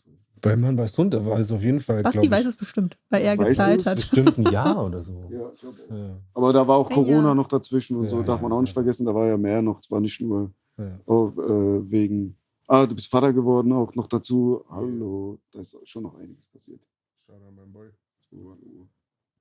Ist denn so eine Albumproduktion, die ihr jetzt macht, so ein gutes Beispiel, wie ihr das Gleichgewicht zwischen künstlerischer Freiheit, aber trotzdem auch Wirtschaftlichkeit und kommerziellem Erfolg haltet? Oder ist es ein schlechtes Beispiel? Nochmal? Ich habe auch, jetzt musste Dadurch, lachen, dass- weil er gesagt hat, wir sind im Fernsehen. Ist nur YouTube, keine Sorge, wird nicht auf ARD ausgestrahlt. So, sorry. Dadurch, dass ihr ja das Release so oft verschoben habt, das produziert ja auch Kosten, Ja. Studiokosten, Ja. first of all. Und so. Ja. Wie schafft ihr es denn? Also ist das ein gutes Beispiel dafür, wie ihr die kreative Leistung von die wächst, ne? Und man braucht Zeit, um Mucke zu machen und so und auch um das Produkt fertig zu machen. Aber man muss halt auch Rechnung bezahlen. Also wie schafft man diese Balance zu halten bei zum Beispiel so einem Projekt wie Mann beißt Hund? Ich glaube, dass bei, sorry Basti, Also wann ist mal Ende? ich glaube, bei Mann beißt Hund war es noch so, dass Kimo und mir das Finanzielle relativ egal war, weil wir viel live gespielt haben. Dadurch hatten wir Kohle. Kimo war unterwegs. Ich habe im Studio gepennt zu dem Zeitpunkt. Wir hatten so keine Kinder. Alles war noch relativ entspannt. Deswegen war es da in Anführungszeichen egal, sondern es war nur wichtig. Also wirklich bei Mann beißt Hund war Krieg. Es musste einfach nur das geilste Album werden. Gab keine Kompromisse mehr ab einem gewissen Ja, Punkt. geschafft. Jetzt ist im Arsch. Jetzt ist rum. Also der Nico hat schon gesagt, Geld, also jetzt ist der Bottich ist leer, jetzt geht da nichts mehr. Das hat er gesagt. Ja, nicht, ja, vielleicht doch Hat sogar er- genauso. Was ist denn der Akzent von Nico? Spricht er Der auch ist ein Schwabe. Schwäbisch? Boah, Aber es wie? ja, Nein, Bro, ja, starker Schwabe, Bro. aber auch so, dass Ja, man Bro, hört. ja. Du hörst es mit deinem Dings selber nicht mehr, wenn du so Dings. Ich sehe vor lauter Bäumen den Wald, ich bin auch so. Aber um darauf vielleicht aufs Jetzt auch zu kommen, ich habe das Gefühl, und das ist wirklich ein sehr positiver Druck, durch dieses, wir haben damals den wirtschaftlichen Gedanken in Anführungszeichen fast gar nicht im Hinterkopf gehabt. Mittlerweile mit Kindern, mit größerer Verantwortung, mit Mieten zahlen, wir wollen ja auch auf lange Sicht jetzt gucken, dass wir Geld verdienen und die Kuh auch melken können, auch wenn es eklig klingt, aber es ist so, hast du einen finanziellen Druck, du willst einer finanziellen Sache gerecht werden und also mich motiviert es und ich habe auch bei dir das Gefühl, wenn jetzt, keine Ahnung, jetzt wird es hier sehr transparent, aber auch wenn da Steuer 22 reinfliegt, sagst du, ja, okay, let's go, Junge, lass mal Mucke machen. Also, und ich bin der Meinung, das ist was Gutes, weil auch da ein Diamant, Lass nicht über Finanzamt sprechen. ja, Kein Shoutout ans Finanzamt. von mir schon, ihr habt immer meine Sache gemacht, ihr könnt durchkommen. Ich auch, aber ich hasse es. Mal Hand aufs Herz, wie wichtig war Chimperator für deine Karriere, Kimo? Also wir machen das ja von Anfang an mit denen so. Deswegen könnte ich mir nicht vorstellen, wie wir es anders hätten machen sollen. Komplett Indie. Nur mit dem Ali auf Seite. Der Ali gab es nicht mal dort. Aber wenn es ihn gegeben hätte. Doch, hätte Ali seine Birne damals angestrengt und hätte bei Rigor Mortis schon gesagt, ja Mann, let's go. Der Ali war dabei, als wir Boah. Rigor Mortis aufgenommen haben. Also der Und lag du fandst sogar kacke. bei dem, OG Ali quasi. also der war wirklich bei dem ersten Track, den wir richtig veröffentlicht haben, saß der Ali dabei. Aber Noch nicht die Version, aber. nicht die Version der Ali. Nein. Aber die davor noch, Bro. Die wäre sogar gut gewesen wahrscheinlich, wenn wir direkt einen Drecksack mit dabei. Das heißt, dadurch, dass ihr nicht so viel Peile vom Business hattet, wäre es eigentlich ohne Label gar nicht gegangen. Die Frage stellen wir uns mittlerweile in Anführungszeichen mehr, aber mehr darauf bezogen, also mit einer direkten Antwort, weil wir das gar nicht hätten stemmen können von Anfang an. Ich glaube, es hat wenig mit Verständnis dafür zu tun, weil ich glaube, man findet sich schon reingefuchst, wenn man sich damit auseinandersetzt. Es ist jetzt keine Raketenwissenschaft, aber du hast gar nicht die Kapazität dafür. Also ich bin froh, dass wir mittlerweile, und wir mussten uns da ja auch reingrooven, dass man weiß, das ist dem sein Aufgabenbereich, das ist dem sein Aufgabenbereich, der macht das, der macht das. Also es wäre nicht mehr wegzudenken jetzt auf gar keinen Fall. Kimo, gibt's noch was du sagen möchtest? Shoutout an 25 Jahre Chimperator vielleicht. Shoutout an 25 Jahre Chimperator. Keine Wings. Ja, man, geile Wings. Free Palestine. Das ist alles, was ich sagen möchte. Tschüss. Tschüssi. Wo gerade unser Special Guest Kimo da war, was macht ihr denn anders als andere Labels? Boah. Kann man das überhaupt Sabi, sag doch auch mal was. Das kann man doch gar nicht beantworten. Wir wissen ja nicht, wie die anderen intern arbeiten. Naja, man spricht ja schon miteinander. Kannst Kennst du alle? 80% sind Verbrecher und Wichser. Da Und kann man Berlin-Gelaberer? anfangen. Und Berlin-Gelaberer. Das eine schließt das andere nicht aus. Was sich ja Ja. so ein bisschen durch eure ganze Geschichte zieht, ist, dass ihr einfach extrem gegen den Strom geht. Also auch Crow Free Release gab es ja auch viel Gegenwind, so seid ihr bescheuert, warum zur Hölle macht ihr das so? Kimo Konzeptalbum, wo keiner mehr ein Album gemacht hat. Orsons pinkes Marketing, wo Deutschrap sehr Gangster war, sehr Kampfhunde in Anführungsstrichen auf dem Cover mit irgendwelchen bescheuerten Goldketten und so. Und ihr geht voll auf Pink und Liebe und wir haben uns alle lieb. So, das ist ja irgendwie, das zieht sich ja so durch. Wieso macht ihr das und nicht, ihr schwimmt mit dem Strom und hängt OG Kimo auch eine Goldkette um und stellt ihm einen Hund nebenan? Er hat ja. Das ist vielleicht was man sagen kann, was wir anders gemacht haben. Aber ja, weil es Spaß macht. Also, weil das ist ja langweilig, wenn du, und ich glaube halt auch nicht so erfolgreich, wenn du das machst, was alle machen. So macht mehr Sinn zu gucken, ey, was kann man anders machen? Und dann ist es für die Leute spannender und für uns selber auch. So. Übrigens, ich glaube, der Enoch, der vor uns da war, weil du gerade gesagt hast mit Pink und so, ich habe den damals, als Orsons gerade groß waren, für ihre Verhältnisse, ne, und für die Zeit damals groß waren, da habe ich für eine polnische Klamottenmarke gearbeitet, in Berlin, in Kreuzberg, bei Erst guter Junge um die Ecke, war unser Büro, und da war Enoch irgendwo rum da, so ein großer Typ, ne, und wir haben dann miteinander gesprochen, ne, und der hat es nicht in seinen Kopf gekriegt, also war nett, ne, wir haben jetzt nicht uns gestritten, aber der hat so gesagt, was macht ihr da, was ist das mit den Orsons, was soll das überhaupt? Ja, das klingt nach Enoch, das kann ich bestätigen. Ja, und da war er das war witzig, weil ich so richtig gemerkt habe, der hat es nicht böse gemeint, sondern der hat es nicht verstanden. Was hast du ihm erwidert? Ich habe halt versucht, ja, ey, ich finde das cool, guck mal, du regst dich jetzt auf. Wann war weil das? Das war 2010 oder so. Weil die Jungs Liebe sagen. Wie irre ist denn das so? Die machen doch nichts Böses. Die sagen Liebe und Schweinchen und da ist Pink und so und du regst dich auf. Deswegen machen wir das. So, er fand es richtig kacke. Also mittlerweile würde er das, glaube ich, nicht mehr so sagen, Ja, aber das ist damals auch schon auch lang ohne her. Kids und Ja. nochmal ein bisschen anders drauf. So Ja. kann ich mir das gut vorstellen, dass er von seiner Berliner Attitude, dann haben wir es wieder, Frankie, kam und das kommentiert hat, was ihr da im Süden macht. Aber das ist ein Berliner, der soll das sagen, der hat recht. Ja. Mir geht's mehr um. Das meint gar nicht Frankie, glaube ich, mit Nee, Berliner. weißt du, aber- du meinst die Industry People. Ja. Aber Berliner Einstellung ist ja auch nochmal ein bisschen was anderes. Ja, aber die ist cool, das mag ich eigentlich, das ist doch in Ordnung. Die ganze technische Entwicklung bei den Releases, wie wichtig ist das bei euch? Kennzahlen, Marktstudien, richtig geil, ne? Wir sind ja hier immer noch ein Musik-Business-Podcast. So. Das interessiert die Leute, vor allem die gerade erst anfangen und wirklich gar keine Peile haben, so wie ihr damals ja auch. Und ich auch. Ich habe auch mal irgendwann angefangen. Wie wichtig ist diese ganze Entwicklung da wirklich auch dabei zu bleiben? Und was gibt's vielleicht jetzt auch? Kann ChatGPT jetzt ein OG Kimo-Album machen? Nee, auf gar Also keinen da Fall. jetzt geht's aber los. Lass mal testen. Ich sag niemals. Ich habe Nee. gestern mir ich habe ein neues iPhone, da habe ich mir, egal. Scheiß drauf. Ich habe mir gestern die ChatGPT-App gedownloadet. Ja, wir haben die alle, oder? Ja. Ich habe die wieder gelöscht, der hat genervt. Egal. Kann aber auch ganz gut sein. für Also manche ich finde so diese Kennzahlen, oder ich finde es nicht nur, sondern das ist, wenn ich nach neuen Künstlern gucke, zum Beispiel, gucke ich natürlich da drauf. Ne? Dann gucke ich, wie viele Streams hat der oder die, was geht bei YouTube, was geht bei Instagram. Ich will nicht. Ja, doch, Wie aber ich gucke wichtig da ist schon das? drauf. Wenn du es jetzt mal auf Ramsey runterbrichst, Ja. lass mal kurz das als Pfeilbeispiel. Mhm. Da ist jetzt klickmäßig, geht nicht. Was hat der Ali? Da ist wieder. Spotify. Ja, was ist das? 60.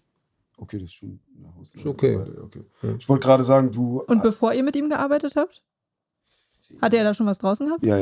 10, 15. Also ist schon viel passiert. Okay, dann sagen wir jetzt mal, Ramsey Aber- hat 10.000. Nee, warte, guck mal, das ist genau das, was ich sagen will. Ich habe das Gefühl, man überschätzt, wie viel durchs Internet passiert und unterschätzt, wie viel durchs echte Leben eigentlich noch passiert. Weil Mhm. Ramsey hat in Anführungszeichen, es ist ja trotzdem, wenn du es in der Musikwelt rechnest, 60.000 ist ja nichts an monatlichen Hörern, dass irgendjemand jetzt zuckt und sagt, boah, da geht's voll ab. Weil der spielt eine Tour jetzt. Die ist jetzt natürlich auch nicht groß, aber der geht vor Leute. Ich kann dir Leute zeigen, die haben 250, 300.000 monatliche Hörer oder vielleicht sogar noch höher. Die spielen gar nichts live, weil es einfach keine Sau interessiert. Wenn es sich in so einem schnell konsumierbaren TikTok, Reel, Hintergrund Rumgebrubbel-Musik. Die haben dafür aber eine wesentlich beschissenere Einstellung und Haltung als so ein Ramsey. Das stimmt wiederum, ja. Ne, die kommen halt mit einer anderen Selbstverständlichkeit an und Noch sagen, dazu. hallo, ich habe x Noch Millionen dazu, Follower dich kennt auf keine irgendwo. Sau. Dich kennt keine Sau. Also, Und es kommt vor allem auch keiner. Also genau, dieses, das meine ich mit. dieses Genau, mir geht es nicht um Converten- die Fame-Ding, sondern es kennt keine Sau. Also, dieses Converten vom Internet in Ins die echte echte Leben. Welt ist ein Ding und ich glaube, das funktioniert bei Ramsey richtig gut. Ich berechne natürlich, weil ich bin auf Ramsey runter, aber ich glaube, es ist insgesamt wird es wieder mehr passieren, dass du es auf die echte Welt runterbrechen musst und diese Kennzahlen immer mehr in Anführungszeichen an Wert verlieren. Das ist erstmal ein Wunschgedanke noch, klar, aber ich habe schon das Gefühl, dass sich da was bewegt. Willst du nicht sagen?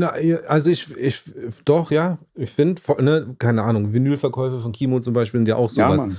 Völlig antizyklisch, aber und völlig krass. So. Das ist. Als ich gesagt habe, ich gucke auf diese Zahlen, meinte ich nicht, dass das Genau. ist, was entscheidet, aber ich finde es schon für mich zumindest ein Ding, wo ich drauf gucke, um was einzuschätzen. Bei Ramsey zum Beispiel, ne, da habe ich die Zahlen gesehen, okay, aber dann habe ich den live gesehen und dann Ja, habe Mann, ich gedacht, stimmt, genau, Alter, stimmt. krass, der hüpft, der hat so viel Energie und ist so, der füllt die Bühne aus. Alleine, ne, er steht da, Jatze hinten. Und ist auch ein kleiner Dude, und hat so viel Energie, dass du erst in Persona merkst Ja, und gar nicht was auf da einer geht. Streaming-Ding. Und ja, egal, jetzt wird zu viel Rap. Der ist so geil, ey. Aber ich Kann finde ich auch, nachvollziehen. auf Ich finde der anderen Ramsey auch Seite- wirklich großartig ist so. und auch echt überraschend. Also, Nächste Tape wird so geil. Es wird so unglaublich. ja, und der hat geil. ja schon so geile Songs, die Ja, auch live das richtig jetzt- knallen. Egal. Sprechen wir nicht drüber. Lass uns überraschen. Egal. Ich wollte noch kurz sagen, ich finde auf der anderen Seite dieses Technische schon auch, ne, wir sind im Grunde, Jim Waiter ist damit ja auch groß geworden mit diesem Digitalen. Da war es halt, ne, die Majors und andere Labels haben so, okay, shit, MP3 und Rabbit Share und wir müssen das sperren lassen und wir müssen die Leute verklagen, die runterladen. Wir waren so, oh krass geil, wir können da ein Album reinstellen und die Leute können sich das runterladen. Wir haben keine Kosten. So haben wir gedacht. Das war diese Free-Download. Genau, ja. Und deswegen finde ich das schon auch so technische Neuerung finde ich schon immer noch auch spannend. Klar, ne, ich merke auch, ich bin handysüchtig, ey. Das finde ich furchtbar. Ich bin wegen Instagram, ich habe dauernd das Gefühl, okay, ich muss kurz, oder ich habe gar kein Gefühl, das ist schon tot. Ich bin automatisch lange ich dahin, mache das Handy an und erwische mich 20 Minuten später, wie ich da irgendeinen Scheiß angucke. Also das finde ich natürlich furchtbar. Aber ich finde schon so das irgendwie spannend und finde, man sollte es im Auge behalten und überlegen, wie kann man das nutzen und was Cooles damit machen. Vor allen Dingen vielleicht auch versuchen, das umzumünzen Ja. auf die echte Welt. Ich glaube, dass das was heißt, ob der wirklich langfristig ist und ob es aufgeht und lukrativ sein wird, steht auf der einen Seite, aber ich glaube, das wäre der gesündeste Weg, um damit umzugehen. Vor allen Dingen, wenn du mal, da sind wir jetzt auch nicht die richtigen Ansprechpartner für, aber wenn du dir die Musikindustrie anguckst, ist die ja vor allen Dingen im Rap fokussiert auf eine Altersgruppe, wo es eigentlich so wichtig ist, darauf zu achten, wie lässt man die Leute konsumieren und nicht wie melkt man die Kuh, wie schlachtet man das so schnell und so extrem wie möglich aus. Wird ja aber gemacht. Ja, na klar, logisch. Weil 80% sind Wichser und Verbrecher. Ah ja, ich hab's vergessen. So. Wo du eigentlich versuchen musst, und das hoffe ich auch, dass ich für mich da meinen Frieden finden kann, wenn ich sage, ich versuche zu arbeiten, dass es gesund ist für denjenigen, der konsumiert. Das klingt voll dumm, aber dass der auch aus dem Arsch kommt, mal seinen Arsch hochbewegt, sich Konzert anguckt, das ist für mich was. Das ist ethisch. Gibt es da ein geiles Wort für? Moralisch. Geile Mucke. Ja. Geile Mucke zu machen, ja. Moralisch geile Mucke. Mit bösen Wörtern. Ja. Was sind denn die größten Veränderungen, die ihr alle vielleicht in der Musikindustrie in den letzten Jahren wahrgenommen habt? Das ist ja genau das eigentlich. Naja, aber dieser technische Wandel ist das eine, aber auch so ein bisschen Konsum. hinter den Kulissen. Wie hat sich das Fantum verändert? Also es gibt ja nicht nur Datensätze, es gibt ja auch noch Zwischenmenschliches. Es ist schon viel Datensatz. Aber. Also was du vorhin gesagt hast, Basti, mit, dass du oder ihr als Label nicht nach bei dieser Marktforschung-Ding war das. Dass sie keine Marktforschung Genau. betreiben Ja. bei der Mucke. Also die Major machen definitiv Marktforschung. Die Major wissen, was. Ich will auch nicht die ganze Zeit Major als so die Verteufelung der Musikindustrie sagen, aber es ist halt leider so. Die machen Marktforschung, die gucken, wie können wir gezielt die und die Altersgruppe attackieren mit einem Künstler, der nur dafür gemacht ist. Also das ist ja real. So zu tun, als würde es nicht existieren, ist ja nicht Sinn der Sache. Und ich würde schon sagen, dass sich das extrem in den letzten Jahren verändert hat. Denke ich schon. Nicht, dass es das nicht schon immer gegeben hätte, ne? Die Art und Weise, wie man attackieren kann, vor allen Dingen über Social Media, vor allen Dingen über alle Möglichkeiten, wie du mittlerweile digital an einen Konsumenten rankommst, das hat sich schon verändert. Betrifft es auch die Fans, wie man die erreicht? Ich glaube, du machst deine Fans in der Birne kaputt, um ehrlich zu sein. Also du machst daraus wirklich nur noch Nutztiere zum Konsumieren am Ende des Tages, wenn du es ganz drastisch ausdrücken willst. Also, Das hast du schön gesagt. schlimm. Also drastisch, Es ist aber schlimm, aber schön. so fühlt es mittlerweile an. Also allein das, was ich eben gerade gesagt habe. Ramsey hören 60.000 Leute, es kommen aber davon 10% auf eine Live-Show. Künstler XY hören 2 Millionen Leute vielleicht monatlich und die kriegen nicht mal 1% in der Halle gedrückt davon. Also was ja schon zeigt, es ist gar kein Mensch mehr hinter dem Künstler. Also die haben gar nichts mehr, was die angreifen können. Mit was die sich identifizieren können. Basti, wie ist für dich, als jemand, der auch noch mal ein bisschen länger dabei also ist? schon, ne, so die größte Änderung ist schon Streaming für mich. Das hat sich so in den letzten 5 Jahren hat es die ganze Industrie nochmal umgedreht, finde ich. Das war davor einfach anders und davor dann auch nochmal anders. Ne? Also dann mit MP3 war die erste Änderung, die ich so live quasi dann miterlebt habe. Und dann kam Facebook so, das war nochmal eine Neuerung MySpace dazu. gab's auch noch. MySpace davor, ja, aber da, so, wo ich mit dabei war dann Facebook. Ich glaube, Crow ist so ein Stück weit auch mit Facebook dann groß geworden und dann Insta und dann Spotify. Also, und jetzt TikTok dann nochmal, ne? Also, und ich finde, da ist die Änderung, dass alles halt so super kurzfristig ist und gleichzeitig, was Karim vorher gesagt hat, über Leute, die selber Musik machen, Ja, dass man so das Gefühl stimmt. bekommt dadurch durch TikTok, dass man ja ganz schnell ganz groß werden kann, ne? Weil bei TikTok der Algo ist so eingestellt, dass du halt das kannst, dann machst du irgendeinen TikTok und zack, hat es 2 Millionen Views und so viel Creations und man hat das Gefühl, man hat wirklich Das eine macht den Million Leuten- Fans, so, ne? Und die hast du halt nicht wirklich so. Du kannst dann, glaube ich, schon, wir hatten das auch schon mal beim Künstler, da ist es bei TikTok, hat es dann angezogen und dann gab es da auch Creations zu und das hat sich überspielt auf Spotify und seitdem hat er auch konstant mehr monatliche Hörer. Aber auf der anderen Seite gibt es, glaube ich, ganz viele, die vor 2 Jahren dann mal ein Album rausgebracht haben. Das ging richtig krass ab. Und das nächste ist dann aber vorbei. Das gibt es dann gar nicht mehr einfach so. Ja, super. Also das ist so viel kurzfristiger Karrieren. Also die explodieren viel schneller und sind dann aber auch viel schneller wieder weg. Das heißt, wie sollten sie das sonst machen? Na, ich finde... Wie ein Kimo, nicht viel posten. Nee, das ist auch, also das doch, ist eigentlich ja. Ja. Das dürfen wir dir niemals laut sagen, aber eigentlich ja. Ja. Weil das kann ja nicht sein, also wenn der Mensch, mit dem du dich als Fan, als Konsument identifizierst, 24/7 dort stattfindet, ist für dich ja natürlich die logische Schlussfolgerung, ich muss auch 24/7 dort stattfinden, um so zu sein, um sein zu können wie der. Schwierig. Deswegen ist es schwierig zu sagen, wie sollte es sein, weil es gehört wahrscheinlich viel mehr so ein gesellschaftlicher Ruck dazu, als einfach nur, was sollen wir jetzt anders machen in der Musikbranche? Weil es ja auch ein riesengroßes gesellschaftliches Thema, vor allen Dingen durch die letzten 4 Jahre. Ich finde, weil du gerade gesagt hast, es hat sich durch TikTok und wahrscheinlich auch bis zu einem gewissen Maß Corona und Social Media hat schon einen Riesenhaufen damit zu tun, wie viel schneller auf einmal alles geworden ist und wie viel schnelllebiger alles geworden ist. Weil das jetzt in den letzten 4 Jahren schon nochmal ein ordentlicher Sprung von Kimo und ich sind jetzt nicht 40 und seit 30 Jahren in der Musikindustrie, aber es war, als wir angefangen haben, lukrativ in Anführungszeichen Musik zu machen, war die Musikwelt eine andere. Und das war 2018. Also, nicht so lange her. das ist gar nicht lange her. Das sind 5 Jahre. Schlecht die Mathe. 6. Worauf dürfen wir uns in den nächsten 25 Jahren Chimperator freuen? TikTok released. TikTok von OG Kimo jeden Tag. Ja, also haben wir natürlich auch überlegt, ne, was auf was haben wir Bock, was ist überhaupt noch ein Label in der Zukunft und jetzt so die eine Antwort haben wir auch noch nicht darauf gefunden. Wir wollen weitermachen, aber uns so ein bisschen mehr auch haben wir gesagt, ey, im Grunde das, wovon wir es gerade hatten, wir wollen langfristige Karrieren aufbauen und ausgewählte. Also jetzt nicht, wir werden nicht 10 Leute unter Vertrag nehmen sondern jetzt konzentrieren wir uns gerade auf Kimo, Frankie und Funkloch und mal gucken, was dann noch kommt so, aber 50 Jahre für Chimperator. ich habe letztens ich habe mit einer Kollegin darüber gesprochen und leider habe ich vergessen, von wem das Zitat ist. Ich glaube vom Virgin-Gründer vielleicht.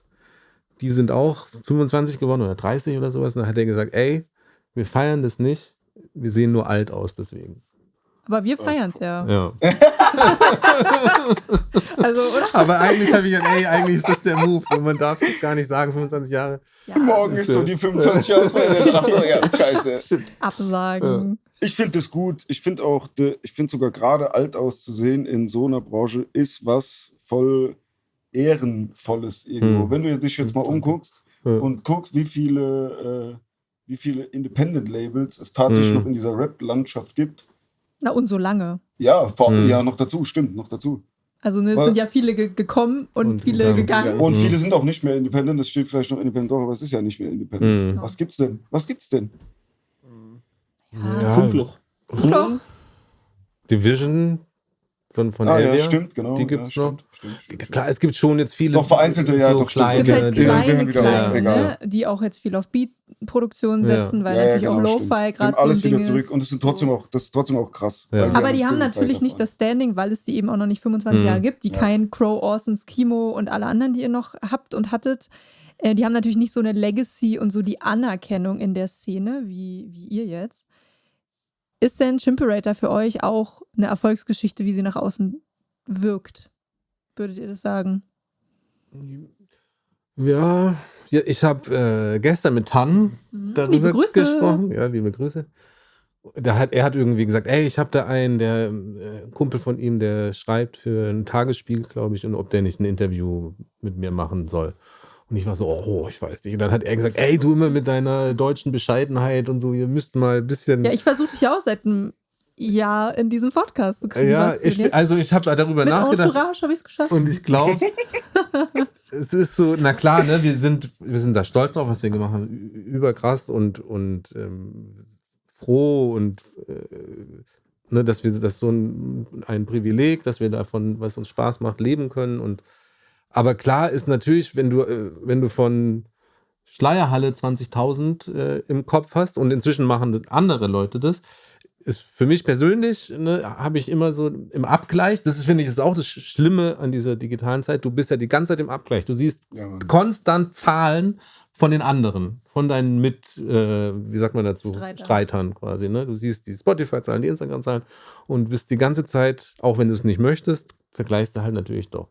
Und das macht, finde ich, schon was mit einem. Und klar denke ich dann manchmal so, und deswegen ist es mir, glaube ich, manchmal unangenehm, wenn jemand dann sagt, ey, krass, was ihr da gemacht habt. Und ich denke so, ja, guck doch mal die anderen, die gerade... ja, aber dann musst du ja auch erstmal 25 Jahre. Ja, das ist schon voll, dämlich. klar. Also, ist schon dumm eigentlich, natürlich. Ja. Aber es knüpft eigentlich perfekt auch an den ganzen Grundtonus von dem eben an. Ja. So die Leute sind wirklich mittlerweile in den Kopf gefickt. Es ist so, Nur nur noch Zahlen, nur noch vergleichen, nur noch gucken, ob man noch in demselben Ding mitspielt, obwohl es voll der Nonsens ist. Auch, wir reden die ganze Zeit über Ramsey, als wäre OG Kimo nicht auch. Also wir spielen nächstes Jahr wir spielen eine Tour nur in Hallen mit mindestens 3.000 Leuten. Wir haben auch keine 3 Millionen, wir haben nicht mal Millionen monatliche Hörer und trotzdem findet das in der echten Welt statt. Wir verdienen echtes Geld. Wir sind nie rangegangen mit der Intention von, ja, wir werden jetzt Milliardäre und gehen jetzt, ey, guck mal, aber der hat voll das geile, was weiß ich, am Arm, eine Uhr, ein Auto, irgendwas. Sondern wir sehen, wir können unsere Familien davon ernähren. Wir verdienen gutes Geld und spielen live und es funktioniert und es ist wunderbar. Schöne abschließende Worte. Ja, Wow. das war aber jetzt nicht über Tomb Raider. Nein, voll. Und Was ist eure Frage an meinen nächsten Gast? wer ist das? Müssen wir zusammen. Das ist geheim. Boah, Ihr müsst euch auf jeden Fall einigen auf ich eine will ihn in die Frage. Pfanne hauen irgendwie. Okay? Irgendwas mit TikTok. Ich will, dass der sagt, wie geil das alles ist. Und Ich dann weiß nicht. hört er sich den Podcast an und sagt so, das ist so ein Scheißdreck. Ali, komm, du kannst die Frage festlegen. Bitte. Okay. Nein. Doch. Ich Der habe so, hab nein. ein Mysterium bei mir zu Hause, was ich nicht gelöst krieg. Ich habe so eine Tüte, eine große Tüte unterm Waschbecken, wo ich Plastiktüten reinmache. Zum Sammeln. Ich komme am Einkaufen, also jetzt hat man ja nicht mehr so viel Plastiktüten, aber ich habe ein paar Plastiktüten, habe ich. Und immer, wenn ich mal für die Kinder zum Beispiel, die nehmen irgendwas mit, Kuscheltier zur Freundin oder so, und möchte da so eine kleine Plastiktüte, so die Größe, dann ist da keine, sondern sind da nur so riesen Plastiktüten drin von KaDeWe, wo ich nie einkaufen gehe. Aber deine Frau wahrscheinlich. Das ist die Eingangsfrage. Ich weiß Das nicht, ist wie die die da Eingangsfrage. reinkommen. Ich weiß, woher kommen die? Weil, und wenn ich mal eine große brauche, ist keine große da. Was ist die Frage jetzt? Das Was war passiert da in dieser Schublade mit den Tüten? So, genau so stellst du die. Was passiert da in dieser Schublade mit den Tüten? Ich bin gespannt, was der sagt. Ich frag mich gerade, wie ich die Frage aufarbeiten kann, dass Einfach man die die letzte. versteht. Was passiert in der Schublade mit den ganzen Tüten? Aber ist es bei euch nicht auch so? Ich mache einfach einen Einspieler. Ihr habt das nicht.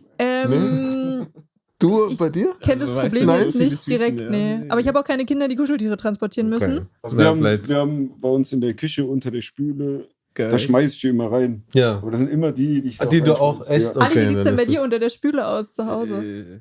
Sauber. Also, So ein bisschen dreckig. Nein, ich habe eine Schublade sauber. unter der Spüle. Das ist, Also bei uns ist ja sauber. Gut. Ja, ist die Frage. Viel Spaß. nein, ich dachte, das ist allgemeingültig, dieses Problem. Ja, ist doch gut. Find ich Ja, nehmen wir mit. Nehmen wir mit. Ich find's Wirklich? perfekt, Ja. Ja. Danke, dass ihr da wart. Danke dir. Letzte Worte. Passt auf euch auf und denkt dran, Hip-Hop lebt. Hip-Hop lebt. HHL. Tschüss.